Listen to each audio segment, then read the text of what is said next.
Oma Gyan Timidandasya Gyanangana Shalakaya Chaksunimiritam Janatasmai Sri Gurave Namaha Sri Chaitanya Madobhishnam Stapitam Jena Bhutale Swayam Rupa Kadamayam Dadanti Sva Vadantikam Jai Shri Krishna Chaitanya Prabhu Nityananda Shri Advaita Gadadhar Shri Vasari Gaur Bhaktivinoda Hare Krishna Krishna Krishna Hare Hare.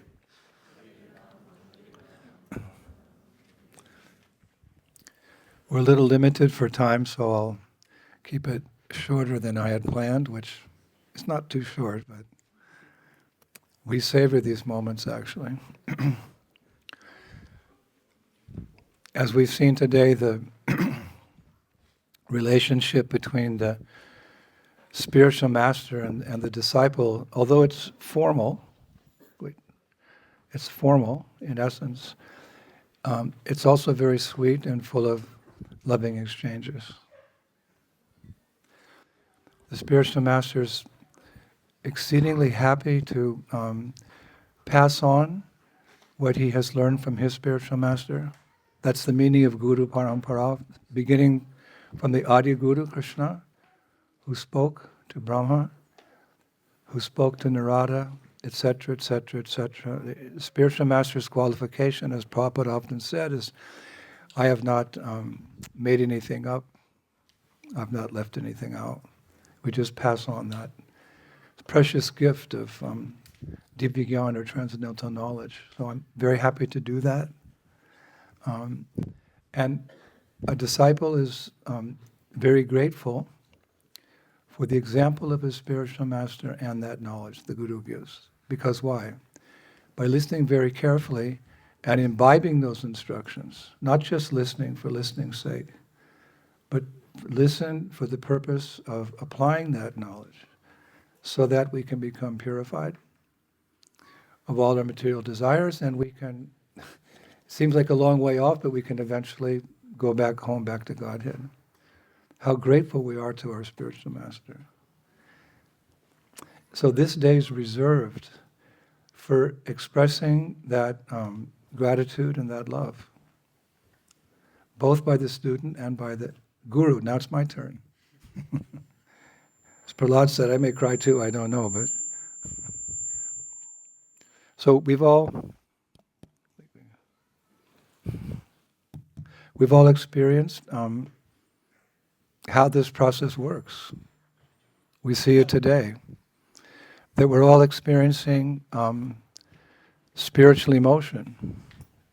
Of course, you can say we're not crying tears of love of God, but it's the beginning. As we advance in Krishna consciousness, and that devotion that's there deep within our hearts begins to manifest, you could say it first manifests in our gratitude and our love to the Vaishnava community. How could we practice Krishna consciousness alone? We couldn't do that. We relish the association of the Vaishnava community. And as the process continues, we begin to understand, like a small baby doesn't understand mother and father.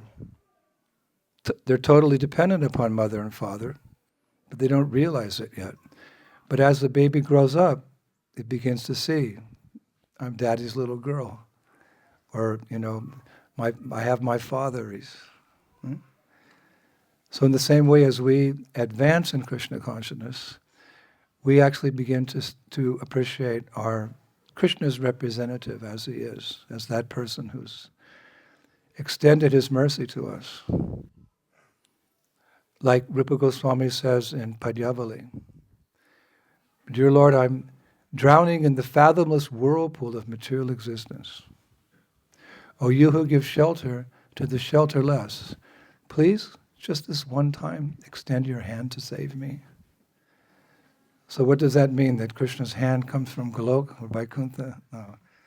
He sends his representative, who for the disciple is the best preacher and the best example. It's just a transcendental phenomena. Every disciple is so proud of his guru for example and for the knowledge that he's giving. So we've all experienced, isn't it? We're in the beginning stages, but it's madhur, madhur, madhur bhaje. Just to be delivered from the ocean of material existence is something in and of itself. I gave the example the other day. If you're drowning in the ocean, and when I was young, I was a lifeguard. I mentioned it. When I was 16 and 17 on the beaches of California, I think I saved 17 people during my time as a lifeguard. They were so grateful.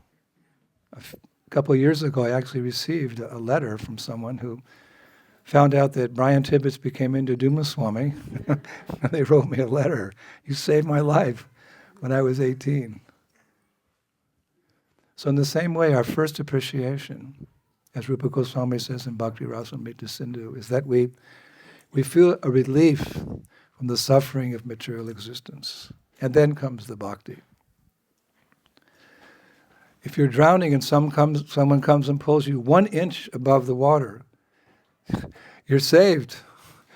And drowning's a very horrible experience. So you're very grateful, that person. What to speak if they take you to the shores of Vaikuntha and beyond, to the beautiful kunds of Goloka Vrindavan. How grateful. So this is our process. Prabhupada gave a nice example of this phenomena of guru and disciple, like what it does. He gave an example. He said, for conception to take place, the man must be potent and the woman must be fertile. Sometimes we see conception doesn't take place, either because the man is not potent or the lady is not fertile, or both, or maybe it's Krishna's plan, whatever. So in the same way, for Krishna consciousness to manifest, for us to take birth into this wonderful process of Krishna consciousness, we often say that initiation is our second birth, right? Our first birth is into the womb of material existence, and our second birth is into the wonderful world of Hare Krishna. So for that, 2 things are required. A bona fide spiritual master and a bona fide disciple. So what are the qualifications, without going into too much detail, what are the qualifications of the master, the spiritual master? Basically 2. He must be well-versed in the Vedic scriptures, especially the Gaudiya Vaishnava scriptures. We don't have to go through all the Vedic scriptures because Mahaprabhu's instruction to the 6 Goswamis were a few, but one was to go to Vrindavan and go through all the Vedic scriptures, which are vast. It takes 3 lifetimes to read them, and show that Sri Krishna is the Supreme Personality of Godhead. So that's all been done for us by the Goswamis. So one who's a spiritual master in our tradition must be well-versed, generally in Vedic scriptures, of course, but especially our beautiful Gaudiya Vaishnava philosophy, which puts emphasis on Braj Bhakti. It's the Param Gatim. It's the reason we're here.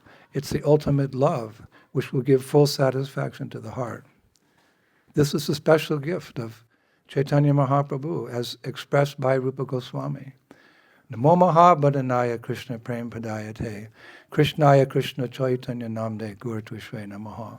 You're like no other incarnation. There's as many incarnations as there are waves on the ocean, and we offer our full dandavats to them. But why Chaitanya Mahaprabhu? He's giving the opportunity for Bhaj Bhakti to the people of Kali Yuga. One time Prabhupada said, everyone in Kali Yuga is like Jagai and Madhai. So especially the spiritual master must be versed in the tattva and also the goal. We know who we are and we know where we're going. If you want to love God, you have to know something about Him. How can you love someone you know nothing about? What is the impetus for love?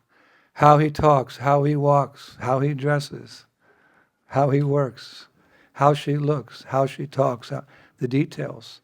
We are blessed by our parampara to know as much as they've revealed, which is more than we can imbibe at our stage, about Krishna, about his consort, about their devotees, about their abode, about what food they prefer, about how to worship them, where they live. We're blessed. So these are the things that the spiritual master shares. It's very pleasurable to share that, and it's very pleasurable to hear it. So therefore, Shravanam Kirtanam, hearing and chanting, brings what? Krishna Smaranam, remembrance of the Lord. And the spiritual master must also be the best example. They have a saying, example is higher than precept. We say both are equally important. The precept, the philosophy for which our movement is based on, it's like the foundation of a house before the house, the tattva and the goal. But you need, and the person who exemplifies that philosophy, both are important. Both are very important. There's the Bhagavad and there's the person Bhagavad.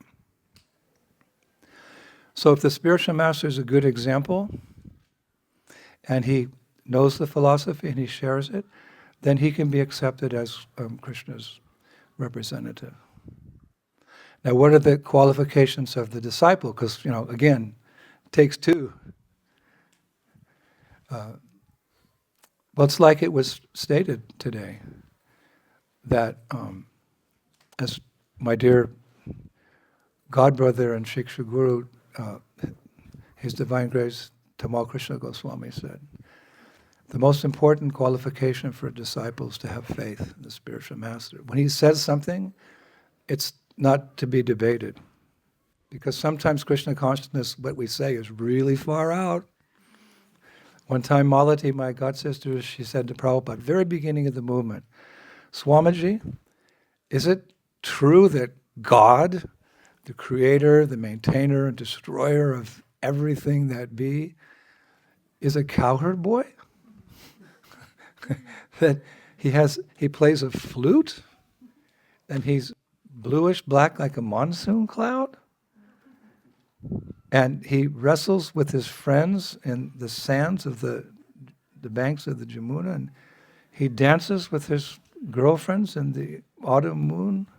Is that God? She was like, really? So Prabhupada paused for a moment. He said, Malati, do you think I would cheat you?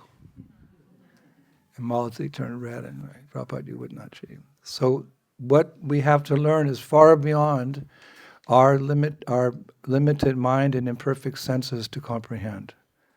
We're like an ant in the corner of the room trying to understand what's going on here today. It's not possible. It comes by revelation. It comes by revelation. So the disciple has to have faith in the spiritual master, and the disciple has to abide by the instructions. That's all. It's so simple, the process. You have faith that what my spiritual master is giving is coming down from realized acharyas for millenniums of time, from the Adi Guru Krishna, and we just apply the instructions he gives by which we can realize that knowledge.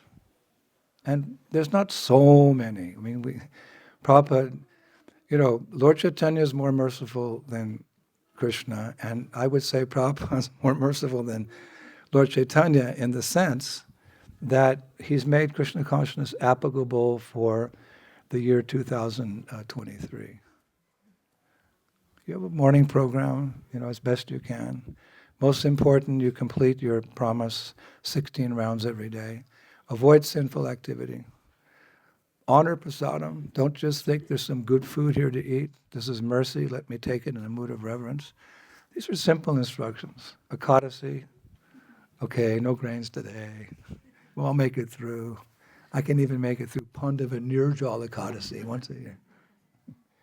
Not too hard. That's all. So the process works.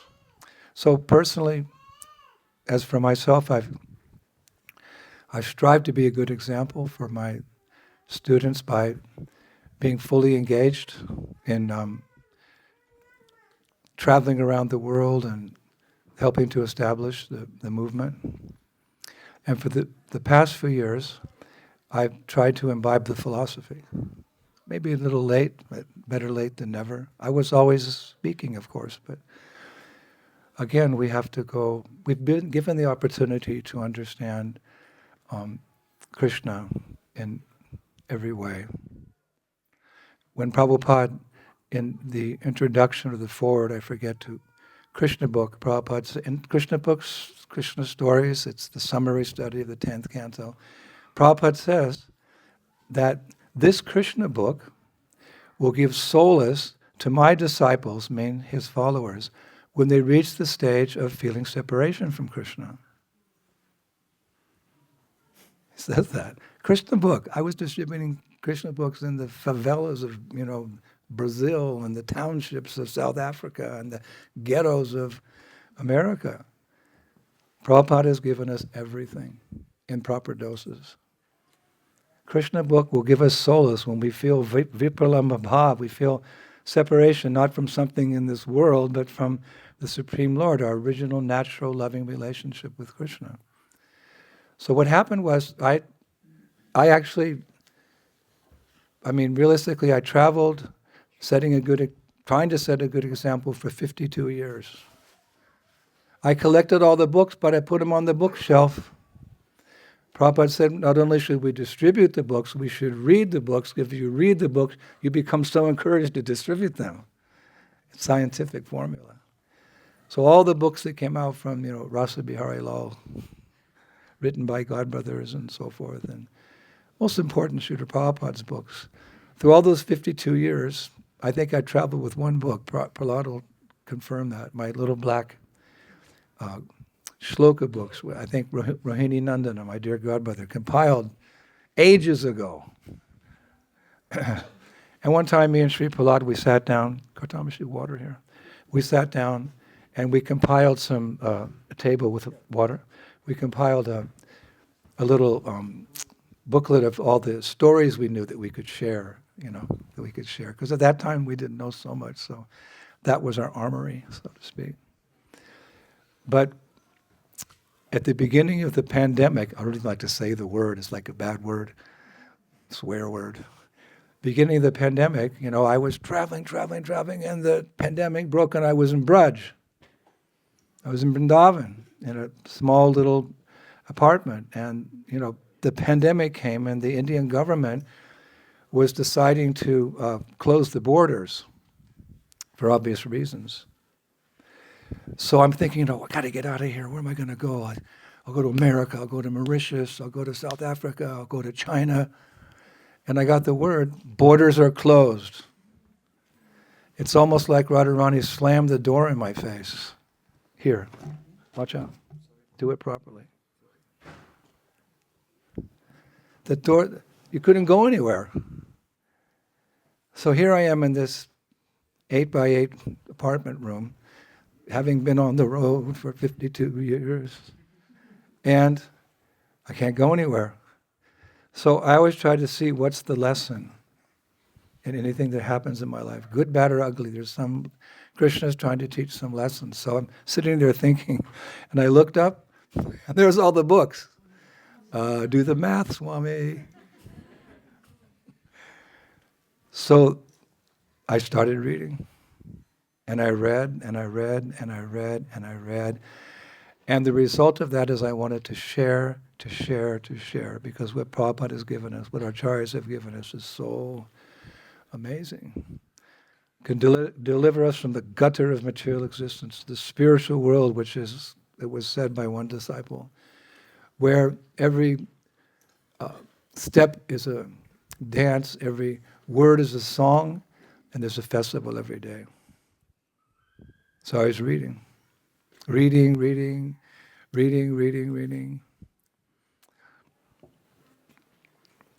So to fast forward, after 4 years, there's over 500 online lectures, wholly and solely about Braj.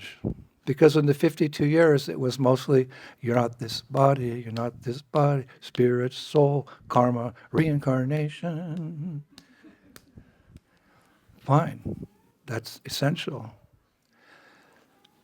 But these lectures, humble lectures, I'm not really very intelligent. I always think it should have been Sachinandan Swami or Radhanath Swami that, has been doing all that research in the lecturing, but somehow there he was, about Vrindavan. So why?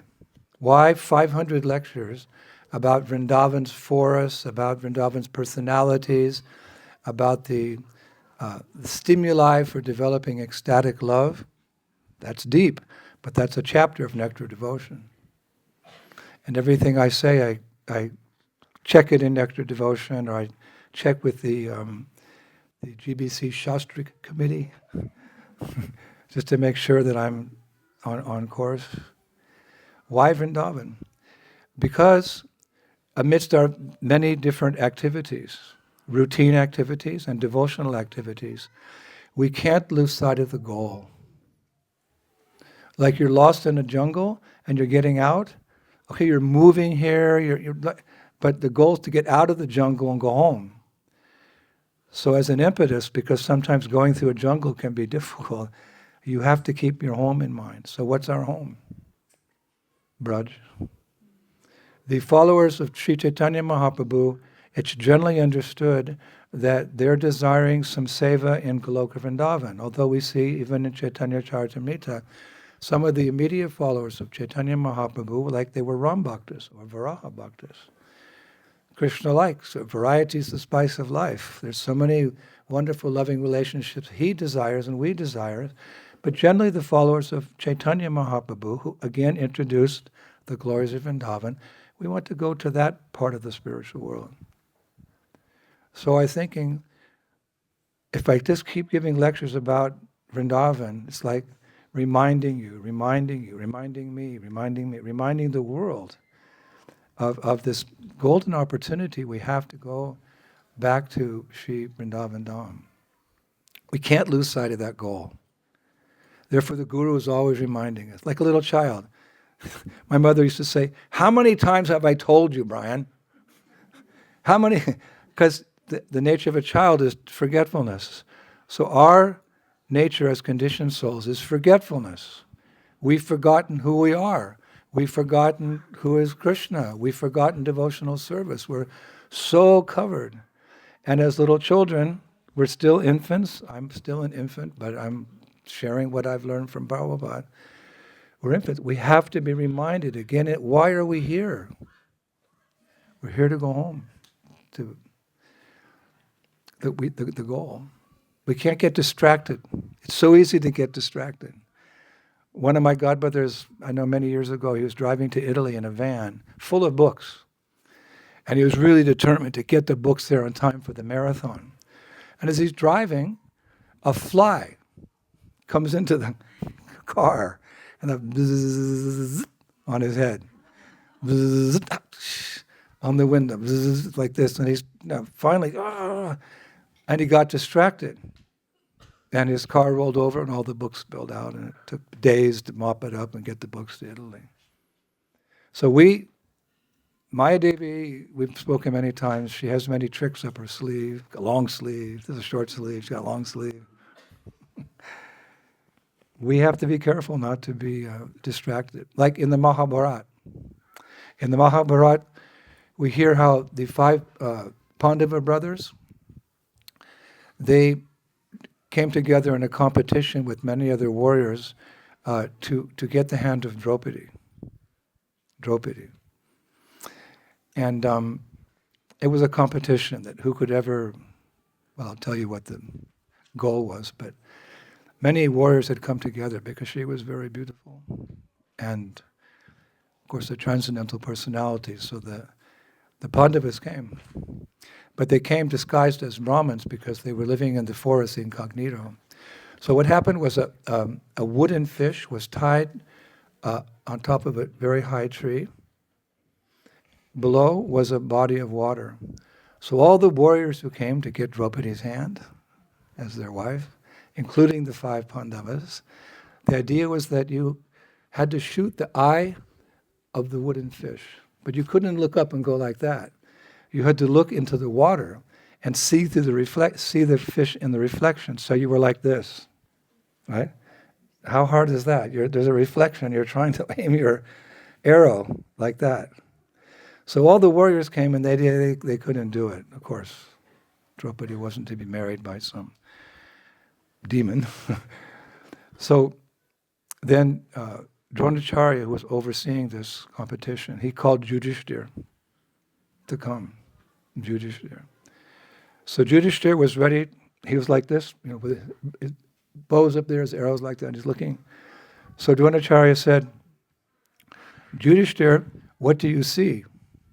So Yudhishthir said, I see the sky, I see birds, and I see the fish. He shot his arrow and he missed. Then Dronacharya asked Bhima, to come forward. So Bhim was aiming his bow upwards and looking at the reflection in the water. So Dronacharya said, son, what do you see? So Bhima answered, I see the tree, I see the branches, I see the leaves, and I see the fish. Because the reflection was there. So he shot his arrow and it missed. So the same happened to Nakul and Sahadev, who saw so many items, in the reflection along with the fish. So finally it was Arjun's, our hero, Arjun. When he stepped forward and looked into the water and saw the reflection, Dronacharya said, son, what do you see? Arjuna responded by saying, I only see the eye of the fish. And he struck the eye of the fish. Why? Because he wasn't distracted by the trees, the branches, the leaves, etc. The point of the pastime is that Arjuna, just as Arjuna was not distracted by anything other than the goal, he kept his eye on the goal. He wasn't distracted, the eye of the fish. So the disciple of a spiritual master should never become distracted from the ultimate goal of life. When we die, we leave all our little goals, relative goals, right behind us. The ultimate goal of life is to develop love for the divine couple, Radha and Krishna, in Braj. So therefore, 500 lectures. An attempt, let us say. 500. People say, where do you get all that knowledge? Well, Prabhupada said, knowledge means to know where to find it. So there's this library in front of me, and all authorized. And most of us have not read that literature, but it's all there. Knowledge means to know where to find it. So I'm doing that for all of you. You are my main service. They always say, oh, Maharaj did this, Maharaj festival, this festival, but really my most important save is all of you. You are all the love of my life. Like a father or mother will say, all of you who are mothers and fathers, the children are the love of your life. So you're all my spiritual children, sons and daughters. So I do it for you. Yes, it's true. I'm not so smart. My dad used to say, son, what are you going to do in life? You're not successful at anything. You have no other interest. You just sit there. What are you going to do? Later I thought, thanks, Dad. That was a good observation. When I got the chance to be a devotee, Prabhupada said, you were all very fallen. All of you were very fallen. But when you heard the chanting of Hare Krishna, you came running. That's my favorites. Please applaud that.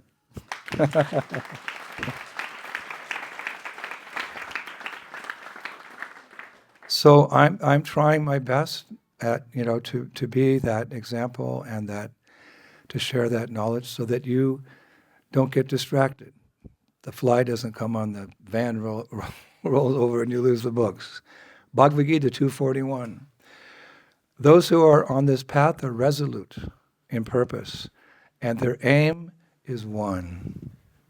O beloved child of the Kurus, the intelligence of those who are irresolute is many-branched.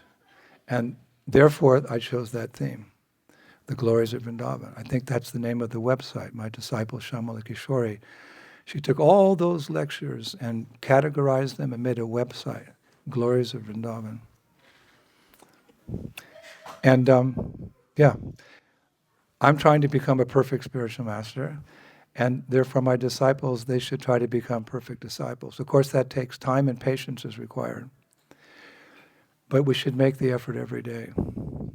At least remember the goal when we wake up. Like Gayatri. Why is Gayatri there 3 times a day? To fix ourselves on those transcendental personalities of the 7 Gayatri mantras. So it starts from when you wake up. When I wake up each morning, the first thing I do is offer obeisances on the mattress. We did this in the very beginning of the movement. I don't know if devotees still do it. But the moment I wake up, I don't dwell on the dreams I had or the plans I had made the day before to do whatever. I immediately, I offer my obeisances to Srila Prabhupada. Namo Om Vishnupadaya Krishna Pashdaya Bhutale Srimati Bhaktivedanta Swaminiti Namani Namaste Saraswati Deve Gauravani Pacharani Nivishesha Shunyava Jai Shri Krishna Chaitanya Prabhu Nityananda Sri Advaita Gadadhar Shri Hare Krishna Krishna Krishna Hare Hare Rama. And then Vancha kalpa turubhyascha kripa sindhube bacha patitanam pavanevyo vaishnavebhyo namo namaha. I never get out of bed on the left foot. There's a saying like that in English. Someone's not having a good day. Did you get out of bed on the left foot? You know, like, oh. No, very auspicious. Obeisances to Vaishnavas, to Guru Maharaj, to Krishna, like that. So we want to become perfect gurus, and we want to become perfect disciples, and then Krishna consciousness will manifest. Braja Bhakti will manifest in due course of time. And we have so many perfect examples of disciples. We have the perfect example in gurus in our Prabhupada and Bhaktisiddhanta Saraswati Thakur, Gaur-Kishore Babaji Maharaj, Satchidananda Srila Bhaktivinoda Thakur, and what they require from us, what they request from us, to spread their teachings, which they worked their entire lives to establish. It's all like leading up to the moment that Prabhupada boarded the Jaladuta with the box of Srimad Bhagavatams and the order of Bhaktisiddhanta Saraswati Thakur to spread Krishna consciousness in English-speaking language. That didn't start when Prabhupada was born. It was every generation from the time of Chaitanya Mahaprabhu did what was needed for that movement to come to the point, the glorious point where Prabhupada left on the Jaladuta. There was only one disciple. He had one disciple at that time. He was the only person on the dock when Prabhupada left. Can you imagine? Who is Srila Prabhupada? What is his mission? It's so great. There's one person watching as he took off. But I can imagine actually there were 33 million demigods, from where in their flower airplanes watching as Prabhupada, and all the charyas that are giving his blessings. So we have the example of perfect spiritual masters. We want to become perfect disciples. So there's a couple examples I'll share before I close. In my mind, showing what a real surrender disciple can be, just like the goal is, it's a challenge to attain, so it's also a challenge to become a perfect disciple. But we have the examples, like Ramanujacharya. Ramanujacharya was the founder acharya of the Sri Sampradaya, and he had many, many faithful disciples because he was a preacher as well. He wanted to spread the mercy. And one day, the cooks sent from the kitchen some prasad. So as he was sitting ready to take prasad, he had this intuition. These acharyas, they can see past, present, and future. He had this intuition. Something's not right here. So he took a little bit of the sabji like that, and before eating it, he threw it to the cat. And the cat ate it and died immediately, a violent death. So Ramanujacharya, he ascertained that someone was trying to poison him. Someone was trying to poison him. Someone had entered into the group or something or other, maybe some enemy had snuck into the kitchen and put something there, who knows what happened. So he He just refused to eat. He said, he said, I can't trust all the cooks. That's actually what he said. I can't trust all the cooks. Maybe I think one cook, someone had disguised himself as a cook and come in like that. That was the final story. But he, just to be careful, he said, none of my disciples can cook for me now, just to be sure. He fasted for 21 days. He hadn't eaten. And then he got a message from one of his Shiksha gurus to come and see him. They were going to have a program, which meant he had to travel over a vast desert. South India is dry. He had to cross a sandy desert. So he started off walking through that desert, but these acharyas, their disciples, they didn't wear shoes. So as he was walking, his feet were becoming blistered. And the disciples are so worried. Oh, Guru Maharaj, you fasted for so long, and please trust us. So suddenly one of his disciples just fell down in front of him in the hot sand, burning his entire body as he was there. Guru Maharaj, you walk over me. So Ramanujacharya walked, from the foot to the, and that devotee stood up, fell down again. Guru Maharaj, walk up for your pleasure. You please walk over me so you can meet your Shiksha Guru. It went on 5 or 6 times. And then Ramanujacharya, he said, stop, stand up. You can cook for me. He displayed absolute surrender to his spiritual master. He became a very famous cook, and I believe that he made a cookbook which is still used to this day in the Sri Rangam temple. So, of course, this is extreme, right? But I always like that story because, he was ready to give his life for his spiritual master. What to speak of, going to the austerity of going out on Sankirtan for many, many years, and then going out on the rest days, Saturday and Sunday, like Vishrambar Prabhu does. That's an example. Elder devotee has the right to retire, but not only does he do it out of duty, but he does it out of pleasure. Because the Vaishnava is such that he's sad to see the people bereft of Krishna consciousness, but it gives him great joy to see them get Krishna consciousness. So whatever austerities are there, they're insignificant compared to the joy of spreading Krishna consciousness. Like drinking hot sugar juice. You're burning your lips, but it's so sweet, you can't stop. That's what Sankirtan's like. And I know myself, summer tours coming up. This is number, I think, 32 years. I've lived in the science room, in the school that we rent for 32 years. I did the calculation. I've lived in that room for three and a half years of my life, with all the the bottles of the frogs and the this and that. Take my bath in the bathroom the little kids use all year. No problem. Niet problem, we say in Russian. No problem. And my greatest happiness is that, through all the management of funds we have to raise and the whole thing, is to sit at the entrance to our festival and watch the crowds come in. The 1,000, 1,000, 2,000, 3,000, 4,000 people. What is Krishna? That's the beginning of their deep spiritual life. Who is Krishna?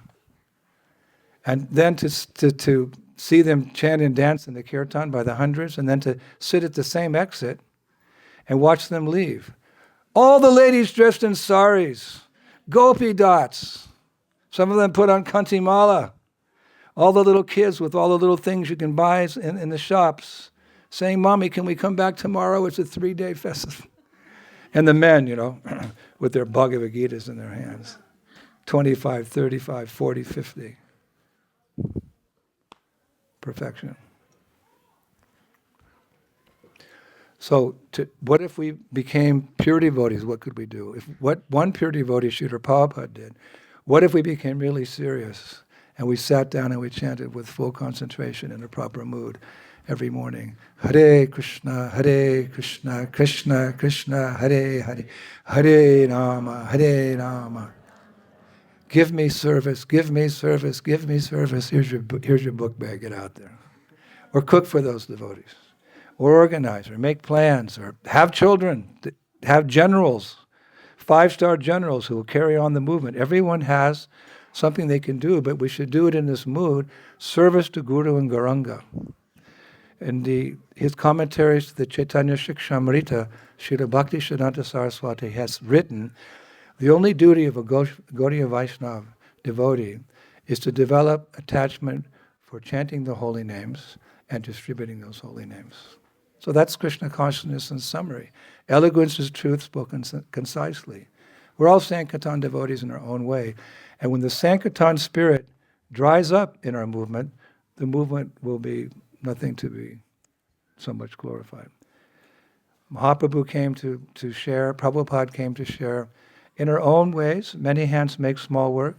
Even if you can just say something on the bus, Hare Krishna. Excuse me? I said Hare Krishna. What?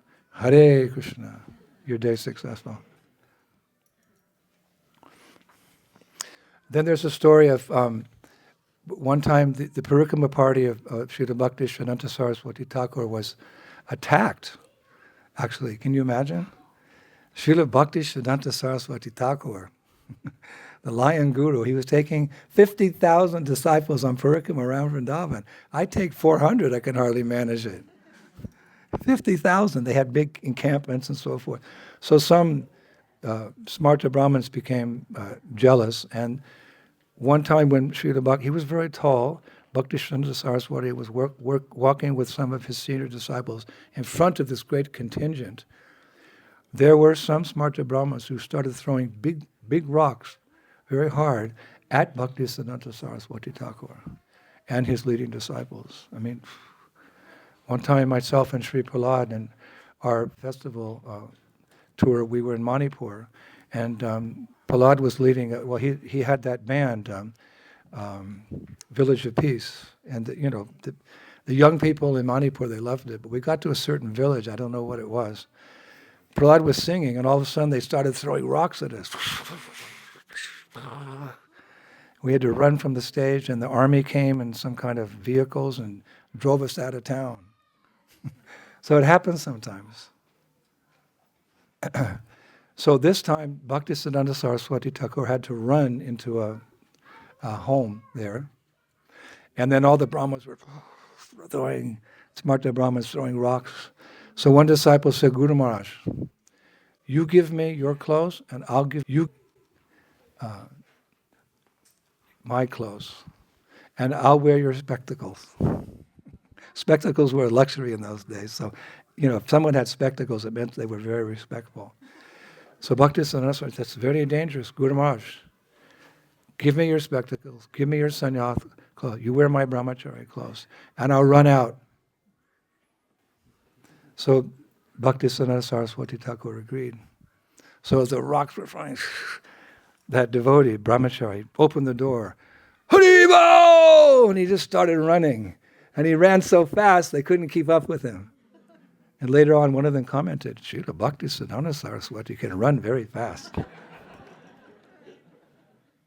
And then later, as things calmed down, Guru Maharaj, he left the ashram.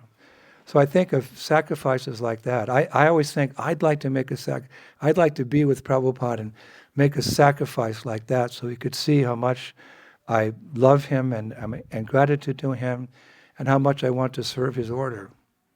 But I'm thinking, I can do that. I can do some service. I can take on some responsibility and desire that others get the good fortune that I have. So, as I'm trying to improve myself, I hope that you can also try to improve yourself. Then we'll have a dynamic combination. Potent father, the disciple who is ready to receive the mercy, and what will come? This wonderful devotion to Krishna, which is a rarity in this world. Even Krishna doesn't, very rarely he awards pure devotional service because, by that pure devotional service, he's captured. So give it to those who are qualified. But by the mercy of Chaitanya Mahaprabhu, even the Jagai and Madhais of this world, they can have that special opportunity. So I'll keep traveling. I'll keep the classes up. I don't know how I do it. It takes 10 hours research each class, but every Friday. And you work very hard in following nicely and absorbing what I'm saying. The essential connection between the guru is not vapu. This is good. Sometimes it's here, sometimes it's not here. The essential connection with the guru is the exchange of knowledge. Like Prabhupada said, if you want to know me, read my books. And if you read those books, you'll become wise, and then you'll also want to share. It's just a natural, just what Gaudiyas do. You can't stop them. And then the world can be saved. As Prabhupada told Guru Das in London one time, this Krishna conscious movement will save the world in its darkest hour. But as teachers and students, we have to be ready. We have to qualify ourselves. And someday, some of you will also be teachers. You'll also be gurus. That's how it goes on. So from that essential connection of hearing about the temporary nature of this world, hearing the glories of Vrindavan, and taking the process of the Yuga Dharma, Hare Krishna, Krishna Krishna, Hare Hare, Hare Rama. Everything will come. Everything will come, as Bhaktisiddhanta Saraswati said. You chant and you share the chanting, the blessings will come. Actually, our advancement in Krishna consciousness is not so much by our simple endeavors to do the sadhana. That's there, it's necessary. Really, we make advancement by blessings. Like Prabhupada wrote Jayananda. Jayananda, he left this world at a relatively young age, in his late 30s. He's the famous personality who developed the Ratha Yatra to Prabhupada's greatest pleasure, gave a big donation to print Bhagavad Gita in the beginning. My godbrother Yogesh Chandra told me towards the end, Jayananda revealed to him, I don't think I'm going to go back to Godhead because honestly, still have some desires, some material desires. But when he passed away, Prabhupada wrote him a posthumous letter. It means after he'd passed away. It was published in Back to Godhead magazine. My dear Jayananda, please accept my blessings. I want to thank you for the first donation you gave for printing my Bhagavad Gita, and for your service for developing the Ratha Yatra festival in Western countries. If you had any amount of material desires in your heart when you died, I say you've gone to Svargaloka, and there you can fulfill those desires, but there promote yourself to Vaikuntha. Okay, if you have material desires, we don't have to take birth in London or Paris or New York or Singapore. We'll be born somewhere like Svargaloka, and then from there, don't forget to promote yourself to Vaikuntha. But Prabhupada said, but because you were hearing the chanting of Hare Krishna when you died, Jayananda, I say you've gone to Krishna Loka.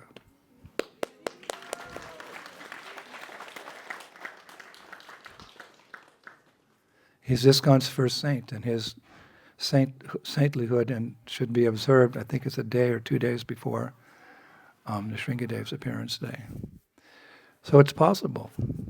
Even, if we have desires, but if we work on it, Cheto Darbana Marjanam, Cheto Darbana, cleansing, serving, then everything will come.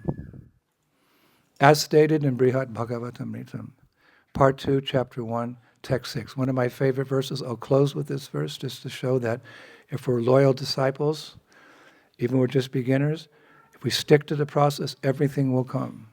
Param gopyam api snigde. Shishye bhatsham iti shruti. Tachachuryatam mahabhaga golaka mahi madhuna.